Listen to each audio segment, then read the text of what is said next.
Hello everyone, I Assistant Professor Pragati Shetty from Department of Microbiology, KJ Somaiya College. In this online lecture, we will continue the study of the hemorrhagic fever causing diseases, causing viruses, and in that we were studying the Ebola virus, and we have reached till the symptoms, the clinical features of Ebola virus disease. Now in this online lecture, we will continue from the laboratory diagnosis, right? Now, as we know, what is the first step in the laboratory diagnosis? So, the first step will be the collection of the sample, the specimen, right? Now, in this case, we have two special type of samples. If we are taking samples from antemortem stage, okay, previous stage, antemortem stage, then we should collect blood sample, okay, and from that blood we will then able to differentiate the serum, right, from the plasma. The second stage, that is the post-mortem stage. Post means what? After. Okay, so post-mortem stage, then we should collect the tissue samples that will include the liver, spleen, bone marrow, kidneys, lung, and the brain tissue samples, right? Now, why we are collecting this body part or this parts of the tissues? Because the Ebola will reach to this sites via the macrophages, dendritic cells, and the lymphocytes, right?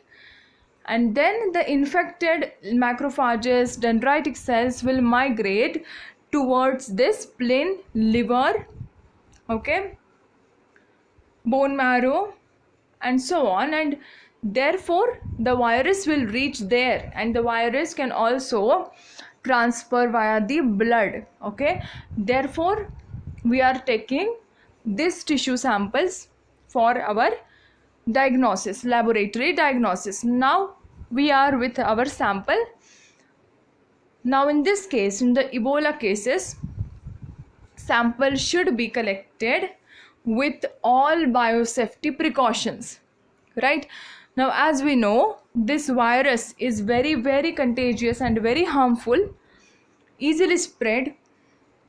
Therefore we should take the foremost care for handling these specimens. Now, what care we can take? We can wear the gloves, right, the gown, the shield, then the eye shield, right? We can take this much care for handling the samples. Then this is accompanied with the detailed history of a patient on the performa. Means we have to collect the history of the patient. Now the patient history is containing the, if a patient has any previous disease or any previous disorders, the patient is diabetic or non-diabetic, if patient has hypertension, that is the blood pressure problem, right, then it is lipid levels are optimum or not, blood levels are optimum or not, or patients is on certain medications or is in something courses, the medication courses or not. So we have to collect the data, all right, along with the collection of the sample. That is called as the detailed history, all right. Now before dispatching the sample, we have to disinfect the surface of the container, right?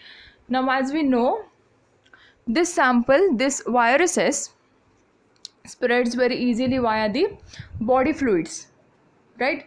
Now, as with the sample will contain the virus, right, blood samples or some tissue sample, so if the healthy person will touch that container, it will definitely easily will get transmitted to that person. That is why we should disinfect the outer surfaces of this container, okay. Now we can do that with using the 1:100 diluted bleach or the 5% Lysol solution, okay. Then we have to label that specimen container as the suspect Ebola. Okay, this disease is a very harmful disease, and that is why we have to take foremost care for its diagnosis, and for it, any aspect we have to be very careful with handling this samples and doing the preceding work. All right, now once we have we have transported the sample, and now we have to do the testing. All right, now we can do the ELISA test. Okay, that is enzyme linked immunosorbent assay. Now this is a very useful method, and which is the highly specific, highly accurate. All right, and therefore that is used to confirm the presence of the virus or not. Since this is very specific test, therefore we can determine the antigens that are present on the viruses using which method? ELISA method. And along with the ELISA, we can also use the PCR, polymerase chain reaction method. Okay, PCR method. Now second we can do is the full blood count. Okay, full blood count. In that, what we do, we have to stain our blood sample. Okay, we have to take a very minute amount of that, and using the hemocytometer we have to count the cells which has been stained. All right, then the killed cells will absorb the stains, and the live cells will not absorbed by the stain. So we can differentiate via the colors.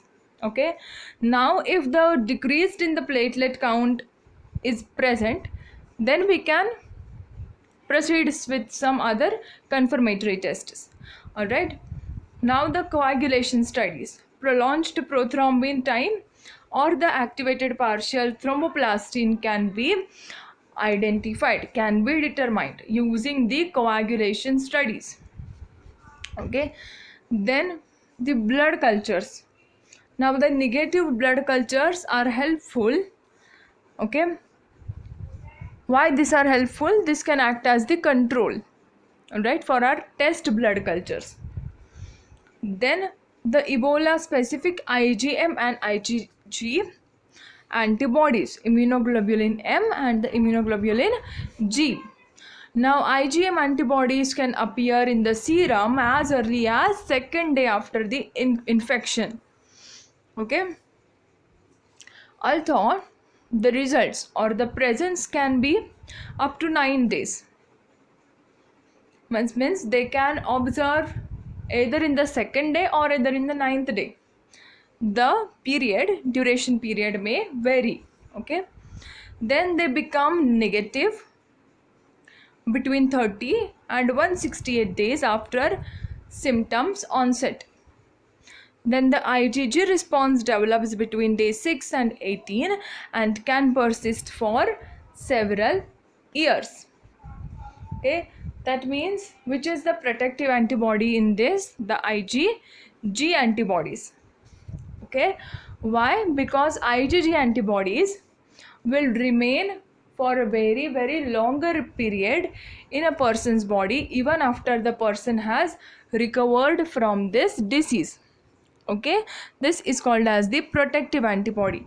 Whereas in case of the IgM, it will develop also early, and it will remove or it will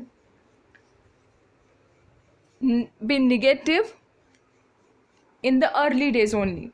So if the presence of IgM is detected, we can say the early infection is there, and the presence of IgG antibodies has been detected, then we can say the infection is latent or infection has been occurred in some later stages. All right, this is the laboratory diagnosis of the Ebola virus. Okay, Ebola virus. Now we will study treatment. Now what treatment we can take? on this disease. Okay, now first, as we have saw in the symptoms, okay, that symptoms are very much common to the flu or to the malarial conditions, right? So we can treat that symptoms by our normal medications also, but this medications or this drugs are not very accurate or on the target to the Ebola. Okay, see, the drugs or medications that has been available are not successfully tried on the population, are is on the process or is on the some clinical trial phases still now. Okay, there is no proper medication drug available for this disease. All right, we can do the supportive care, right? And then coming into this symptomatic treatment, okay, we have two types of treatment. First one is the symptomatic treatment depending on the symptoms. The first symptoms may be the fever and the pain. Now, as we know, we used to take the paracetamol on the fever, right? So that we can take. Okay, then opioid analgesics such as the morphine drugs can be preferable for more pain, more severe pain, then this drug can be prescribed. Then nausea and vomiting, oral or the intravenous antiemetics, right, such as the metoclopramide, then the ondansetron, these are recommended. Then symptoms such as the heartburn, dysphagia or the upper abdominal pain.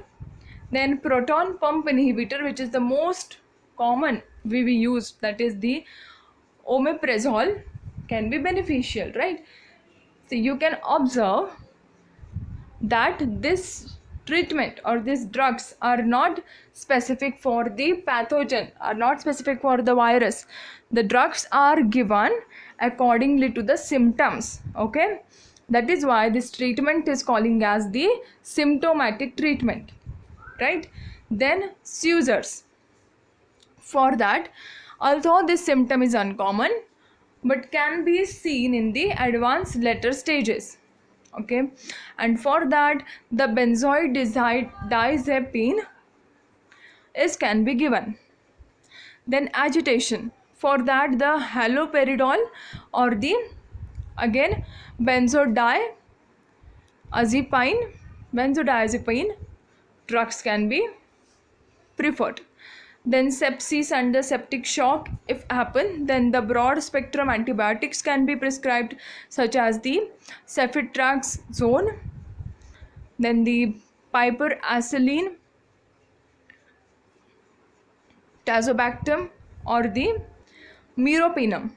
These are the example of the drugs, antibiotics, broad spectrum antibiotic, which can be prescribed for the sepsis and the septic shock. Then malarial symptom, okay, then that should be tested for and treated for with the appropriate anti-malarial therapy. So malaria is a different part and we have the complete therapy on the malaria. Okay, so if the person is very much confirmed for malarial symptoms, then that may proceed with the malarial therapy. Okay, now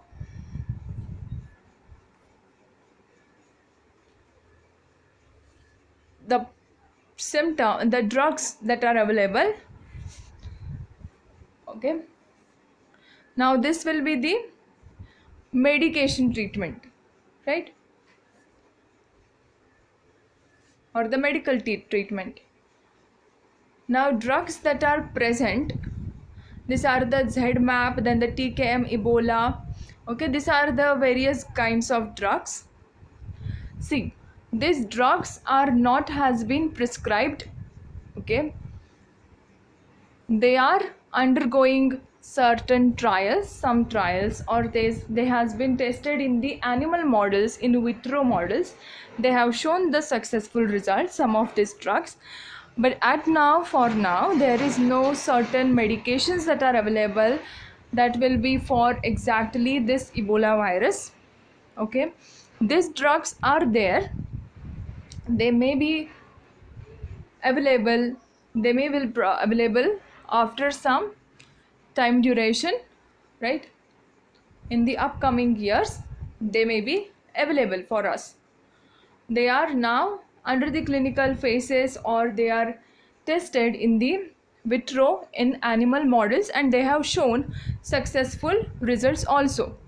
But although they have been shown successful result, they have to be tested on the patients, right? They should be tested on the human beings. Then only the drug will be allowed, permitted, if all the conditions are appropriate, right? Then only the drug is available to the market.